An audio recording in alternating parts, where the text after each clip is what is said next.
नमस्कार साथियों, स्वागत है एक बार फिर से आपका साहित्य दर्पण पर। पिछले 2-3 वीडियो मैंने बनाए हैं जिसमें 25-25 प्रश्नों को लेकर के हमने बात की थी। कॉलेज लेक्चरर का यानी कि असिस्टेंट प्रोफेसर यानी कि सहायक आचार्य का पेपर अपन सोल्व कर रहे थे और अब तक हम टोटल 75 प्रश्न पर बात कर चुके हैं। अब आगे बढ़ते हैं प्रश्न संख्या 76 पर। आपका हार्दिक स्वागत, अभिनंदन। बिना किसी भूमिका के और वक्त गवाए हुए हम आगे बढ़ते हैं। प्रश्न संख्या 76 कहता है कि कौन सी रचना अशोक वाजपेयी की नहीं है। अशोक वाजपेयी समकालीन कविता के हस्ताक्षर हैं और इनकी अगर हम बात करें तो इनकी जो पहला जो ऑप्शन है एक पतंग अनंत में इनकी रचना है और जो दूसरा जो ऑप्शन है समय देवता।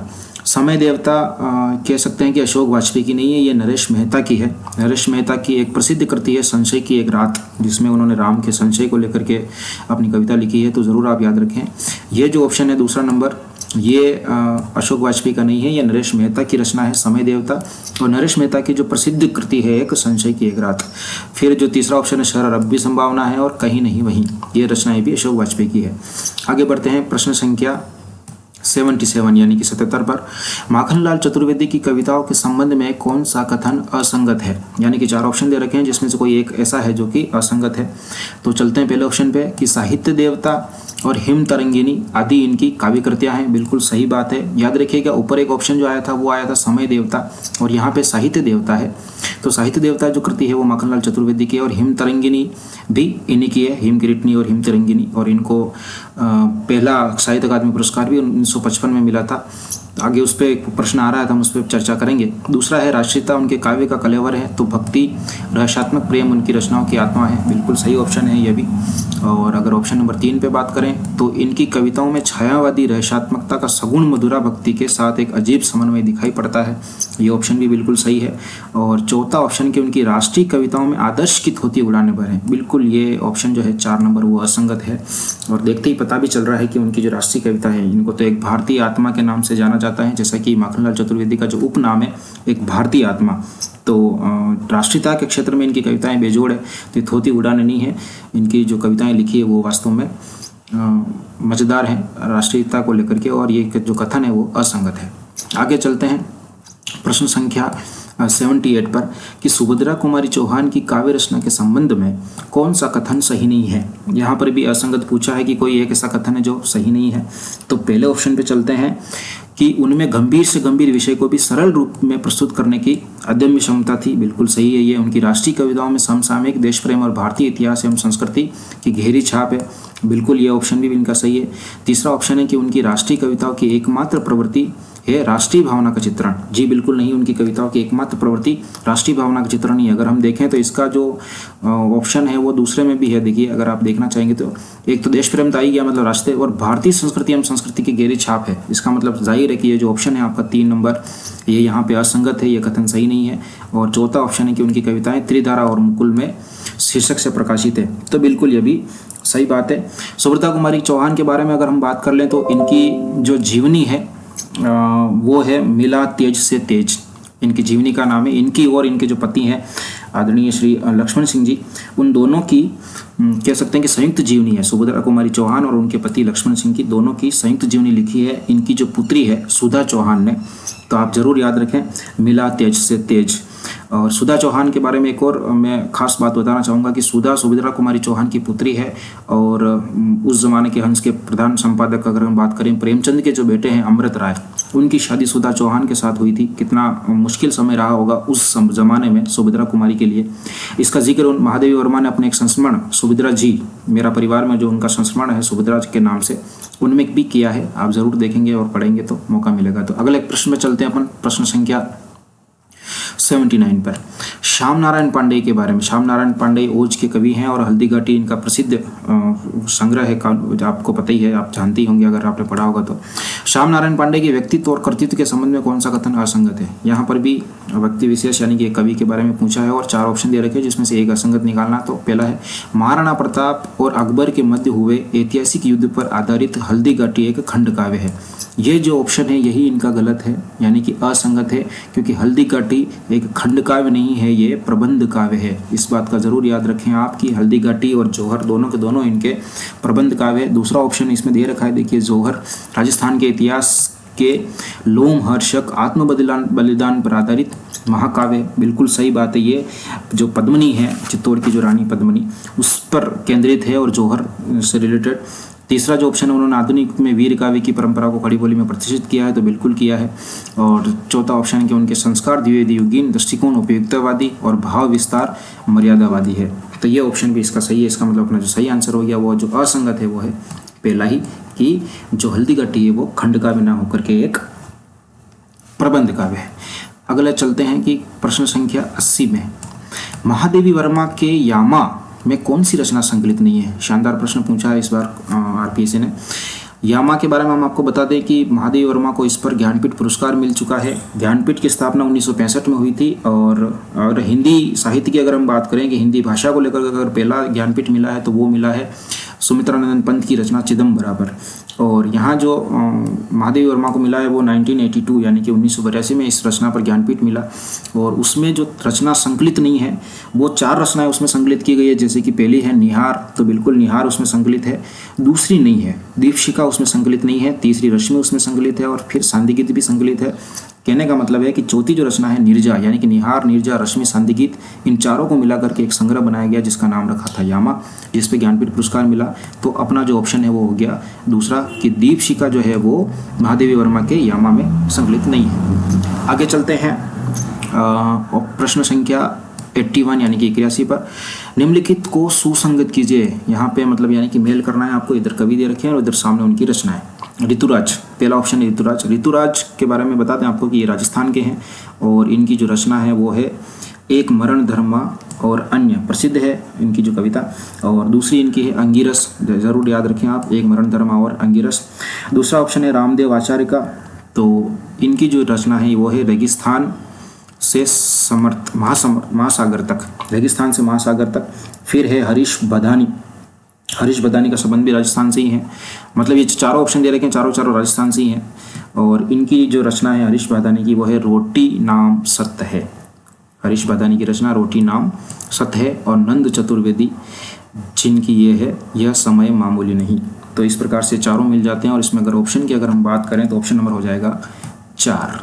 तो ज़रूर याद रखें आप चारों के चारों। और ऐसा प्रश्न पहले भी आरपीएससी ने पूछा था कि निम्नलिखित में से कौन से कवि का संबंध राजस्थान से नहीं है, तो वो भी थोड़ा ध्यान रखें कि राजस्थान वालों को थोड़ा विशेष रूप से पढ़ें। इस तरह के प्रश्न पहले वो बना चुकी है। प्रश्न संख्या 82 में चलते हैं। देखिए 82 आपके सामने, कविता एवं कवि को सुमेलित कीजिए। यहाँ पर भी वही सुमेलित वाला सिस्टम लगा रखा है। वैसे आरपीएससी अगर फर्स्ट ग्रेड सेकंड ग्रेड में ऐसे प्रश्न पूछते नहीं लिए अभी तक, तो 1-2-3 ऐसे प्रश्न पूछे हैं, ज़्यादातर वो नहीं पूछती। जैसे कि नेट में 10 प्रश्न पूछे जाते हैं, यहाँ कॉलेज लेक्चर में भी काफ़ी सारे प्रश्न पूछे गए हैं। फिर भी आपको इसमें सहूलियत रहेगी कि कौन सी रचना है और कौन से रचनाकार है उसको याद करने में। तो पहली है इस यात्रा में, जो रचना है वो है लीलाधर जगुड़ी की। ये रही लीलाधर जगुड़ी 2 नंबर ऑप्शन में। इस यात्रा में लीलाधर जगुड़ी अपनी केवल धार प्रसिद्ध रचना है। और यह है अरुण कमल की, अरुण कमल तीसरे नंबर पे। अरुण कमल की रचना है अपनी केवल धार। दुनिया रोज़ बनती है, दुनिया रोज़ बनती है जो रचना है वो आलोक धनवा की है। और हवाएं चुप नहीं रहती वो है वेणुगोपाल की। यानी कि ऑप्शन नंबर इसमें अगर हम बात करें तो हो जाएगा 1। इतना ज़रूर मैं कहूँगा कि जो 9 से लगा करके जो 12th की किताबें मैंने पहले पिछले वीडियो में भी बताया था कि माना कि आरपीएससी ने हटा दी है, लेकिन अगर आप उनको पढ़ेंगे तो आपको फ़ायदा रहेगा। जैसे कि इसमें अगर हम बात करें दुनिया रोज़ बनती है, तो आलोक धनवा का जो कविता संग्रह है और एकमात्र कविता संग्रह इनका दुनिया रोज़ बनती है, उसकी एक कविता जो है अपने 12वीं क्लास में लगा रखी है। चलिए आगे बढ़ते हैं प्रश्न संख्या 83 की ओर। 83 निम्नलिखित को सुमेलित कीजिए। निम्नलिखित को सुमेलित कीजिए। इधर वापिस रचनाएं दे रखी है और इधर रचनाकार दे रखे हैं। हजार हजार बाहों वाली प्रसिद्ध रचना है और ये है नागार्जुन की। हजार हजार बाहों वाली प्रगतिवादी कवि है नागार्जुन और हजार हजार बाहों वाली इनकी रचना है। चुका भी नहीं हूँ मैं, ये शमशेर बहादुर सिंह की है। शमशेर बहादुर सिंह की रचना है चुका भी नहीं हूँ। दूसरा सप्तक के कवि है शमशेर बहादुर सिंह। और रात अब भी मौजूद है, ये है लीलाधर जगुड़ी की। उनका नाम ऊपर भी आ चुका है। प्रसिद्ध है कविता के क्षेत्र में, समकालीन कविता के क्षेत्र में ये प्रसिद्ध रहे हैं। और फिर है भूरी भूरी खाक धूल, यानी कि गजानन माधव मुक्तिबोध, जो कि फैंटेसी के कवि हैं और प्रथम सप्तक में इनका नाम आदर के साथ लिया जाता है। आगे बढ़ते हैं और इसका अगर ऑप्शन की हम बात करें तो वो है 2 नंबर ऑप्शन, जो दिख रहा है आपको। चलिए आगे प्रश्न संख्या 84 की तरफ पढ़ते हैं। प्रश्न संख्या 84 क्या कहता है? प्रश्न संख्या 84 में है कि प्रयोगवाद के संबंध में कौन सा कथन असंगत है। प्रयोगवाद, जिसके पुरोधा अगर हम करें तो प्रयोगवाद की शुरुआत की थी अज्ञेय ने तार सप्तक के साथ, और प्रयोगवाद को उन्होंने राहु का, जो कवि हैं प्रयोगवादी, 4 सप्तक उन्होंने निकाले और उनको उन्होंने राहु के अन्वेषी की संज्ञा दी थी। तो पहला ऑप्शन देखते हैं कि इसका मंतव्य समस्त परंपराओं का खंडन करके नए तत्वों का अन्वेषण करना है। तो ये ऑप्शन बिल्कुल गलत है, पहला ही ऑप्शन जो कि संगत नहीं है, कि इसका मंतव्य समस्त परंपराओं का खंडन करके नए तत्वों का अन्वेषण करना तो रहा, लेकिन समस्त परंपराओं का नहीं रहा। कुछ हद तक कह सकते हैं कि परंपराओं का इन्होंने खंडन किया था। यह व्यक्ति अनुभूति और समष्टि अनुभूति को एक ही सत्य के 2 रूप मानते हैं, बिल्कुल सही बात है। ये इनका सबसे बड़ी कह सकते हैं कि अज्ञेय की जो कविता है, नदी के द्वीप, हम नदी के द्वीप है, हम ये नहीं कहते कि हमें छोड़कर स्रोत में नहीं बह जाए। और दूसरा अगर हम बात करें तो 12th में लगा रखी है, यह द्वीप अकेला गर्भ भरा मदमाता, लेकिन इसको भी पंक्ति को दे दो। तो द्वीप इसमें व्यक्ति का प्रतीक है और जो पंक्ति है वो समाज की प्रतीक है। यहाँ पे द्वीप, अगर हम नदी के द्वीप की बात करें तो द्वीप इसमें व्यक्ति का प्रतीक है और जो नदी है वो समाज की प्रतीक है।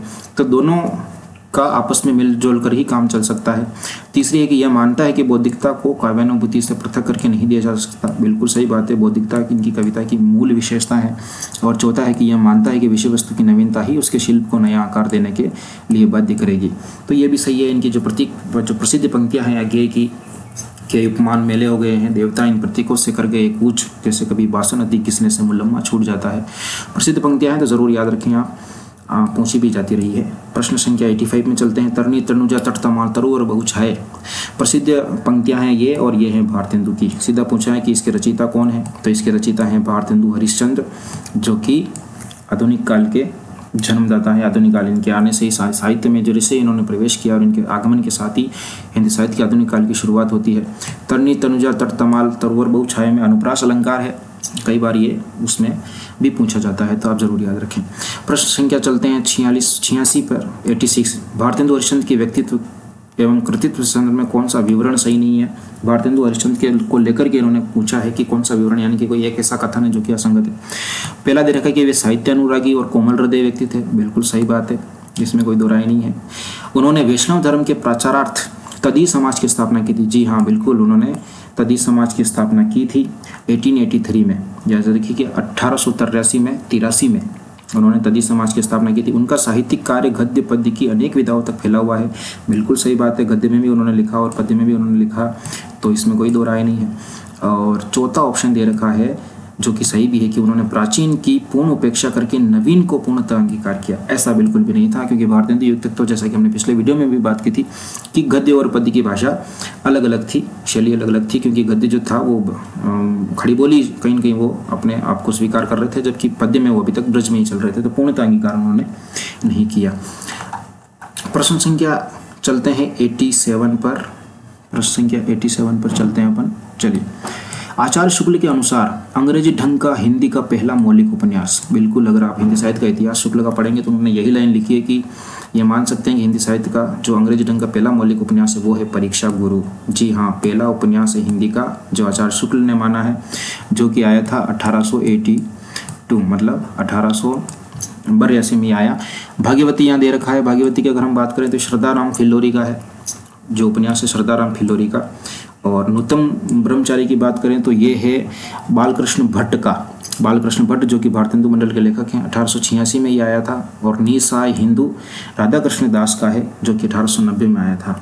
तो आचार्य शुक्ल के अनुसार पहला हिंदी का पहला उपन्यास परीक्षा गुरु है और इसी को लगभग माना भी जाता है। भाग्यवती के बारे में, श्रद्धाराम फिल्लोरी के बारे में एक बात और है कि इन्होंने जो प्रसिद्ध आरती है ओम जय जगदीश हरे, इन्हीं के द्वारा रची गई है, श्रद्धाराम फिल्लोरी के द्वारा। प्रश्न संख्या 88 में चलते हैं कि भारतेंदु जिस प्रकार वर्तमान गद्य भाषा के स्वरूप प्रतिष्ठापक थे उसी प्रकार वर्तमान साहित्य परंपरा के प्रवर्तक। जी हाँ, बिल्कुल, ये जो कथन है ये आचार्य रामचंद्र शुक्ल का है। रामचंद्र शुक्ल का ये कथन है, उन्होंने अपने भारतेंदु जी के लिए कहा है और उनके साहित्य के इतिहास में भी ये मौजूद है। प्रश्न संख्या 89 पे चलते हैं। प्रकाशन स्थान की दृष्टि से असंगत विकल्प को चुनिए, यानी कि इधर आपकी पत्रिकाएं दे रखी है और उनके सामने ठीक प्रकाशन स्थान दे रखा है कि कहाँ से ये निकलती थी। तो पहला है भारत मित्र, बिल्कुल ये कलकत्ता से ही निकलता था। दूसरा है हिंदी प्रदीप, ये प्रयाग से ही निकलता था। हिंदी प्रदीप के क्योंकि संपादक भारतेंदु मंडल में थे और बालकृष्ण भट्ट जो कि काफ़ी प्रसिद्ध रहे, तो हिंदी प्रदीप के वो संपादक थे।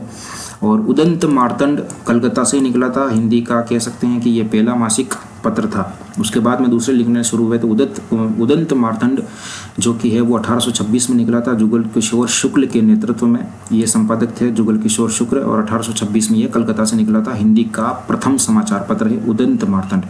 कवि वचन सुधा, ये कवि वचन सुधा जो है वो हरिश्चंद्र का है, भारतेंदु हरिश्चंद्र का, और ये प्रयाग से नहीं निकला था, ये काशी से निकला था 1868 में। याद रखिएगा जरूर कि कवि वचन सुधा उनका पहला कह सकते हैं कि समाचार पत्र था, जो कि 1868 में निकला, और वो भी काशी से, ना कि प्रयाग से। तो अपना ऑप्शन हो गया सही 4 नंबर। 90 में चलते हैं। प्रश्न संख्या 90, निम्नलिखित में से भारतेंदु की मौलिक नाट्यकृति नहीं है।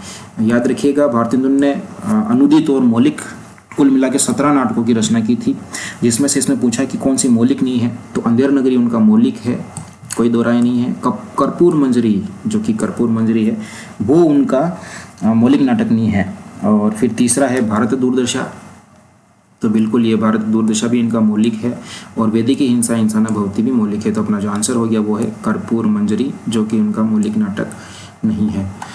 और फिर प्रश्न संख्या 91 में चलते हैं। इकराम क्या कहता है कि रंग दर्शन के रचनाकार। रंग दर्शन, वैसे ये प्रश्न कई बार नेट में तो पूछा गया है, आरबीसी ने इसको पहली बार कह सकते हैं कि पूछने की कोशिश की है। तो रंग दर्शन के जो रचनाकार है वो है नेमीचंद्र जैन। नेमीचंद्र जैन का नाटकों में काफ़ी स्थान है, तो इसके जो रचनाकार है वो नेमीचंद्र जैन है। और रंग दर्शन की विषय वस्तु यानी कि भारतीय रंगमंच की जो प्रवृत्तियां हैं उनको समझने की समग्र पुस्तक है कि रंग दर्शन। और आगे चलते हैं 92 में। पंडित प्रताप नारायण मिश्र और बालकृष्ण भट्ट।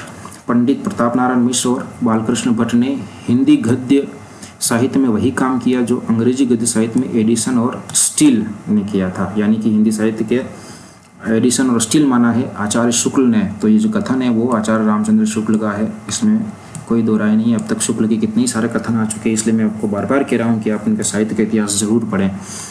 आगे बढ़ते हैं प्रश्न संख्या 93 में। इनमें से कौन से निबंध संग्रह विद्यानिवास मिश्र के हैं, यानी कि 6 दे रखे हैं, 1 2 3 4 5 6, और उसमें से आपको ये बताना है 6 कहाँ हैं, 3 2 5 सॉरी माफ़ कीजिएगा, 5 दे रखे हैं, जिसमें से आपको ये बताना है कि इसमें से कौन कौन से विद्यानिवास मिश्र के हैं। विद्यानिवास मिश्र का जो पहला जो ऑप्शन है वो है चितवन की छां, तो बिल्कुल ये चितवन की छां विद्यानिवास मिश्र का ही है। 1953 में आया था, कहते हैं कि ये पहला है इनका संग्रह। फिर दूसरा है गवई गंध, तो गवई गंध इनका नहीं है, गवई गंध विवेकी राय का है।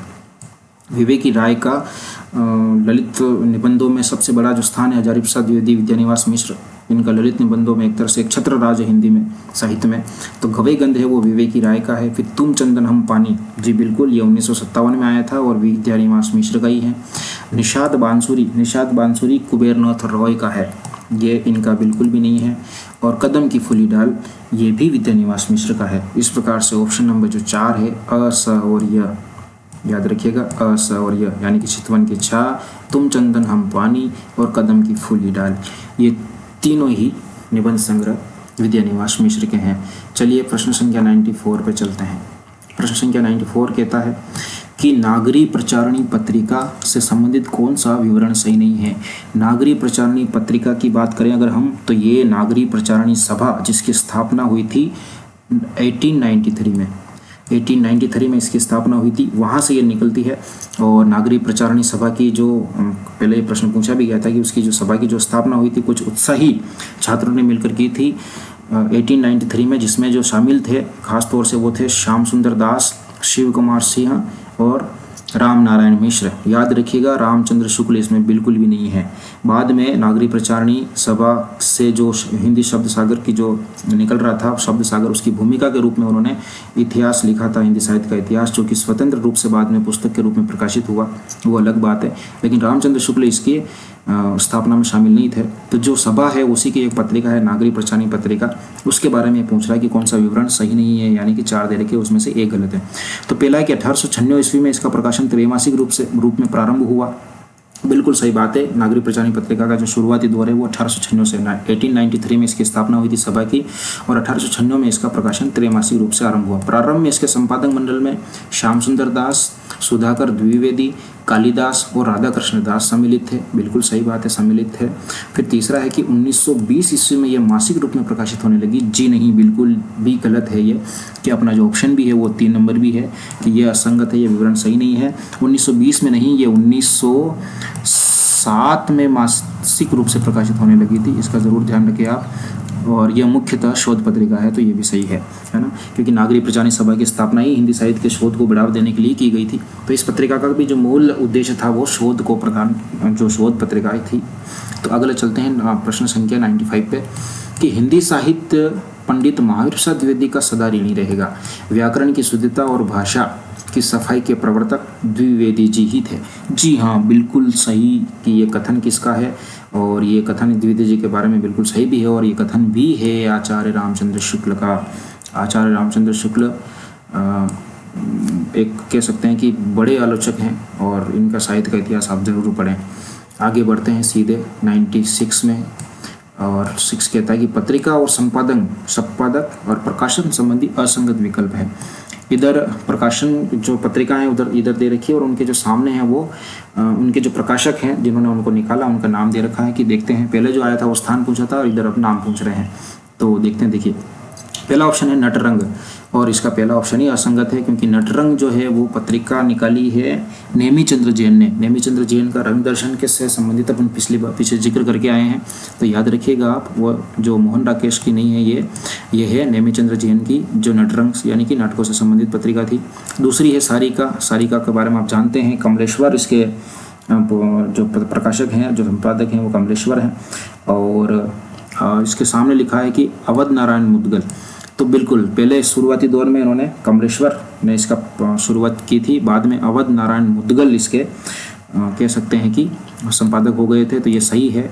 और अवध नारायण मुदगल आपको बता दें कि ये चित्रा मुदगल, जिनका अभी हाल ही में via post box number 204 via Calicut वो जो उपन्यास आया था, साहित्य अकादमी से पुरस्कृत भी है, ये उनके पति हैं अवध नारायण मुदगल। और आगे चलते हैं तो नई कविता जगदीश गुप्त की है। बिल्कुल नई कविता की शुरुआत होती है 1954 में, और इसी पत्रिका के साथ नई कविता की शुरुआत होती है, और उसी की तर्ज पर नई कहानी भी चला। और आलोचना की बात करें तो इसके संपादक नामवर सिंह जी थे, पहले थे, क्योंकि अब नामवर सिंह हमारे बीच में नहीं रहे हैं। तो फिलहाल ये जो पत्रिका है वो राजकमल प्रकाशन से निकलती है, त्रैमासिक है, और इसके जो वर्तमान संपादक हैं वो हैं परमानंद श्रीवास्तव। याद रखिएगा आप, आलोचना पत्रिका के वर्तमान संपादक है परमानंद श्रीवास्तव, क्योंकि नामवर सिंह जी अभी हाल ही में स्वर्गलोक सिधार गए हैं। अगले प्रश्न पे चलते हैं, और प्रश्न संख्या वो है 97। हिंदी पत्रकारिता के संदर्भ में कौन सा तथ्य सही नहीं है? चलिए देखते हैं कि सुमित्रानंदन पंत ने रूपाप का प्रकाशन किया। बिल्कुल सही बात है, 1938 में छायावाद के आधार स्तंभों में से एक सुमित्रानंदन पंत ने रूपाप का प्रकाशन किया था। दूसरा है कि सरस्वती के प्रकाशन का कार्य पंडित महावीर प्रसाद द्विवेदी ने 1900 ईस्वी में संभाला। जी नहीं, ये बिल्कुल गलत है, क्योंकि सरस्वती के जो प्रकाशन का जो कार्यभार है वो महावीर प्रसाद द्विवेदी ने 1900 ईस्वी में नहीं संभाला, जबकि 1903 में संभाला था। ये आपको पता ही होगा, क्योंकि आप कई बार पढ़ भी चुके हैं। तो यहाँ 1900 नहीं है, 1903 है। 1903 से लगा करके 1920 तक महावीर प्रसाद द्विवेदी, जिनके नाम से ही द्विवेदी युग चलता है, वो इसके सरस्वती के संपादक रहे। और सरस्वती की स्थापना की अगर हम बात करें तो चिंतामणि घोष ने इसको स्थापित किया था, प्रयाग से ये निकलती थी। और शुरुआती दौर में जो 1900 में इनकी स्थापना की थी चिंतामणि घोष ने, और शुरुआती के जो 3 वर्ष है जो इसके संपादक का जो कार्यभार था वो श्याम सुंदर दास के पास था। बाद में महावीर प्रसाद द्विवेदी ने 1903 से लगा करके 1920 तक इसको संभाला था, इसका प्रकाशन किया था। अगले चलते हैं कि हंस का प्रकाशन प्रेमचंद ने प्रारंभ किया। जी बिल्कुल सही बात है, हंस पत्रिका का प्रकाशन 1930 में बनारस से हुआ था, और इसका संपादन किया था प्रेमचंद ने 1936 तक, क्योंकि 1936 में प्रेमचंद का देहांत हो जाता है। तो उसके बाद में अगर हम बात करें तो 1936 के बाद में इस हंस का प्रकाशन जैनेन्द्र और शिवरानी देवी, जो कि प्रेमचंद की पत्नी है शिवरानी देवी, उन्होंने मिलकर के किया था। और उसके बाद 1986 में राजेंद्र यादव इसके संपादक बने।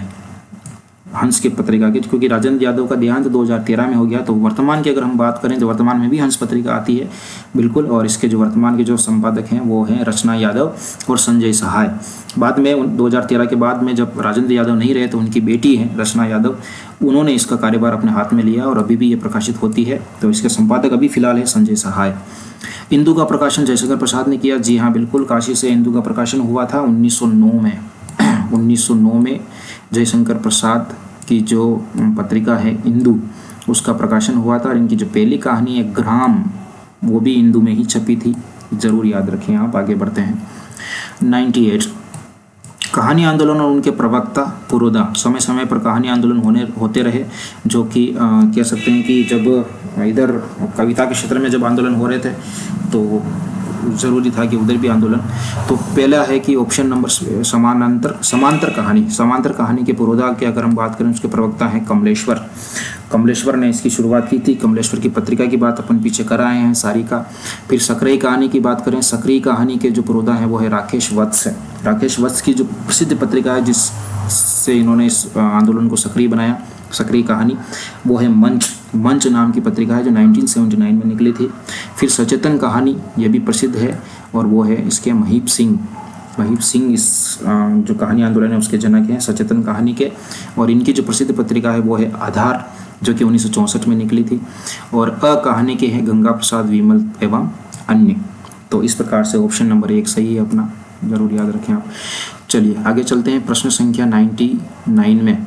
तो संस्मरणात्मक रचना और रचनाकारों की दृष्टि से कौन सा विकल्प असंगत है। कुछ संस्मरण इधर दे रखे हैं और उनके सामने उनके रचनाकार दे रखे हैं, तो इसमें से कौन सा एक ऐसा है जो कि असंगत है। संस्मरणात्मक की अगर हम शुरुआत करें तो इसके जो जनक हैं संस्मरण लिखने के वो हैं पद्म सिंह शर्मा। तुलनात्मक आलोचना के जनक भी हिंदी में वही हैं पद्म सिंह शर्मा, और संस्मरण की शुरुआत भी उन्होंने ही की थी संस्मरण की।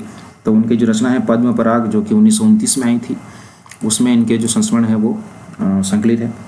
यहाँ पहला ऑप्शन है कि वसंत से पतझड़ तक रविंद्रनाथ त्यागी, तो ये बिल्कुल सही है, इन्हीं का है ये रविंद्रनाथ त्यागी का। दूसरा है सृजन के सहयात्री रविंद्र कालिया।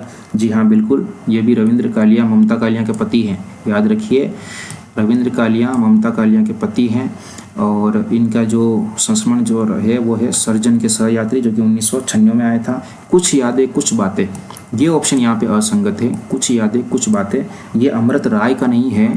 अमृत राय याद रखिए प्रेमचंद के बेटे हैं, उनके पुत्र हैं, जबकि ये अमरकांत का है। अमरकांत जिनकी प्रसिद्ध कहानी है दोपहर का भोजन, जो कि 11वीं क्लास में लगा रखी है फिलहाल एनसीईआरटी में।